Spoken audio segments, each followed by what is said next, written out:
À Marseille, les délogés sont de plus en plus nombreux et les solutions très limitées. Grâce à la Chambre de commerce et d'industrie, les commerçants misent sur les réseaux sociaux. Le cimetière d'Aix-en-Provence et ses personnalités attirent de plus en plus de visiteurs.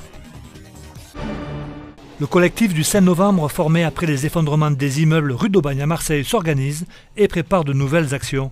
Ce matin, le collectif a exposé les propositions concrètes qui vont être transmises au pouvoir public.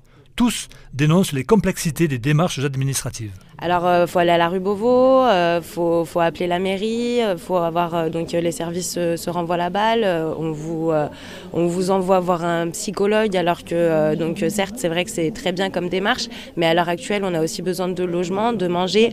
Donc il y a les besoins primaires qui sont pas forcément respectés et que ce soit pour moi ou comme tout le monde, voilà. On n'a pas forcément de repas chaud non plus si on est délogé, si on est à l'hôtel, qu'on n'est pas un appart-hôtel pour se faire à manger.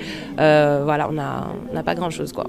Et qu'aujourd'hui, on a un certain nombre de revendications qui vous ont été énoncées par les habitants eux-mêmes, parce que c'est important qu'ils prennent la parole. On est juste là pour les soutenir et pour les orienter dans ce combat qui ne va pas être simple. Et on en est aujourd'hui à quasiment 1300 personnes, je crois, je n'ai pas suivi les chiffres de ce week-end, qui sont à la rue, sans aucune indication, sans aucune orientation, qui sont complètement désorientés et qui n'ont pas de proposition de relogement sur le long terme. Les sinistrés, ce qu'ils ont besoin, c'est de logements pérennes. D'accord ? Donc peu importe où ils seraient relogés, en attendant, ça sera toujours mieux que de l'hôtel. Il n'y aurait pas cette incertitude, ce stress, c'est intenable quoi. Les gens ils ont tout perdu, les affaires de leurs enfants, leurs papiers d'identité, tout quoi, leurs meubles, c'est une petite mort quoi.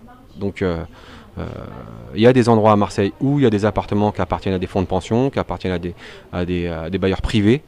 Donc moi je pense que l'État doit se saisir de ça et ordonner à la préfecture la réquisition. Le collectif du 5 novembre appelle à une marche pour le droit au logement digne pour tous le samedi 1er décembre à 15h au métro Notre-Dame-du-Mont. Sensibiliser les professionnels à l'usage des réseaux sociaux, c'est l'objectif ambitieux de la première édition du Digital Day, organisée par la Chambre de commerce et d'industrie de Marseille. Une première édition qui a rassemblé 250 commerçants et restaurateurs. Tous les commerçants désireux d'apprendre comment pouvoir communiquer sur les réseaux sociaux à travers Facebook, Instagram, Pinterest, etc. Donc aujourd'hui, ils ont la possibilité de rencontrer des professionnels de la digitalisation afin de pouvoir les aider et les accompagner dans leur démarche. Durant cette journée, commerçants et restaurateurs ont pu bénéficier de véritables séances de coaching. En général, dans le digital, on essaie de transmettre nos connaissances pour leur permettre une visibilité et pour apprendre, pour sensibiliser en fait les gens, leur expliquer que c'est important aussi de travailler une image web comme on pourrait travailler une image de marque en boutique. Les réseaux sociaux maintenant sont le reflet de ce qu'est une boutique physique ou un site web, donc c'est vraiment que leur ADN transpire directement sur les réseaux sociaux, que ce soit dans leur méthode de tous les jours, dans les produits qu'ils proposent, dans le service qu'ils proposent. Une initiative bénéfique pour les 250 commerçants et restaurateurs. C'est bien d'avoir des professionnels à qui poser nos questions, qui nous présentent les dernières évolutions et également échanger avec d'autres commerçants, d'autres entreprises pour voir leur success story ou au contraire des erreurs qu'ils ont faites et qu'il ne faut pas commettre. Son épouse et le petit Émile.